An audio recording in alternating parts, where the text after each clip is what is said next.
નમસ્કાર દર્શક મિત્રો, હું છું રૂપલ વણેચિયા. સંપૂર્ણ ન્યૂઝમાં આપનું સ્વાગત છે. બનાસકાંઠા જિલ્લામાં જિલ્લા કોર્ટ સહિત તમામ અદાલતોને જગાણા ખસેડવાની હિલચાલ સામે પાલનપુરના વકીલોમાં ભારે રોષ જોવા મળી રહ્યો છે. અનેકવાર રજૂઆતો છતાં કાર્યવાહી યથાવત રહેતા વકીલોને કાળીપટ્ટી ધારણ કરી વિરોધ નોંધાવ્યો હતો. વકીલોના જણાવ્યા મુજબ હાલ પાલનપુરમાં તમામ વહીવટી કચેરીઓ અને અદાલતો એક જ સ્થળે હોવાને કારણે અરજદારોને મોટી સરળતા રહે છે. જે કોર્ટને પાલનપુરથી આશરે 8 કિલોમીટર દૂર જગાણા ખસેડવામાં આવશે તો અરજદારો અને વકીલો બંને માટે આર્થિક ખર્ચ તેમજ અવરજવરમાં મુશ્કેલીઓ વધશે. આ મુદ્દે પાલનપુર બાર એસોસિએશનના પ્રમુખ ભાવેશ રાવલે જણાવ્યું હતું કે કોર્ટ ખસેડવાનો નિર્ણય યોગ્ય નથી અને રજૂઆતો છતાં કોઈ નિરાકરણ આવતું નથી. જો આ પ્રક્રિયા બંધ નહીં થાય તો આગામી દિવસોમાં વધુ ઉગ્ર વિરોધ કરવામાં આવશે. કોર્ટ ખસેડવાની હિલચાલને લઈને વકીલો લાલઘુમ બન્યા છે અને સમગ્ર મુદ્દો હવે વધુ તીવ્ર બનવાની શક્યતા વ્યક્ત થઈ રહી છે.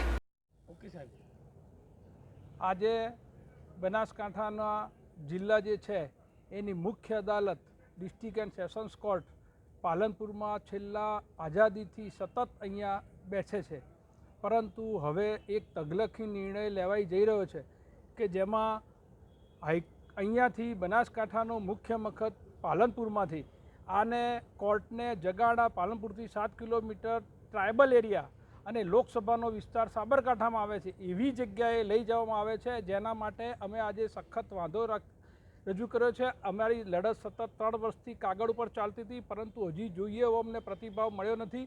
પરંતુ પાલનપુર શહેરના વેપારીઓ, શિક્ષિત લોકો, મજૂરો, રિક્ષાવાળા, ટેમ્પાવાળા આ બધાને નુકસાન થાય છે. પાલનપુર જો આ કોર્ટ અહીંયાથી જગાણા જાય તો સમગ્ર પાલનપુર શહેર ઝીરો થઈ જાય, જે આજ વેપારી મથક છે એ ઝીરો થઈ જાય, અને જેના માટે અમે પાલનપુરના સમગ્ર લોકો માટે પણ અમારી લડત ચાલુ છે.